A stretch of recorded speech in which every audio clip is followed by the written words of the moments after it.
আসসালামু আলাইকুম। নিয়ে আসলাম ঝাল রোস্টের একটা এই যে রেসিপি। যারা ঝাল রোস্ট খেতে খুব পছন্দ করেন কিন্তু ঝাল রোস্টটা তৈরি করতে পারেন না, তাদের জন্য এই রেসিপিটা ফুল দেখলে অবশ্যই ঝাল রোস্ট খুব সুন্দর করে তৈরি করতে পারবেন। প্রথমত লেগ পিসগুলোকে নিয়ে ভালো মতো ধুয়ে দই দিয়ে, তেল দিয়ে, আদা রসুনের পেস্ট দিয়ে, লবণ দিয়ে, হলুদ গুঁড়ো, মরিচ গুঁড়ো দিয়ে, এরপরে একটু ধনিয়া গুঁড়ো এবং জিরা গুঁড়ো দিয়ে দিবেন। সবগুলো মশলা দেওয়া হয়ে গেলে খুব ভালো করে উল্টে পাল্টে এগুলোকে মিক্স করে নেবেন। মিক্স করা হয়ে গেলে 10 মিনিটের জন্য একটা সাইডে রেখে দিবেন। এরপরে এগুলোকে হালকা তেলে ভাজি করে নেবেন।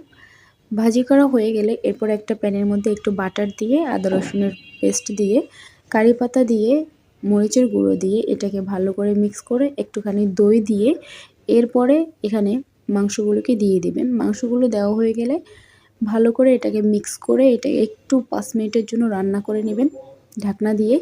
এরপরে তৈরি হয়ে যাবে মজাদার ঝাল রোস্ট। অবশ্যই কমেন্ট করে জানাবেন কেমন লাগলো।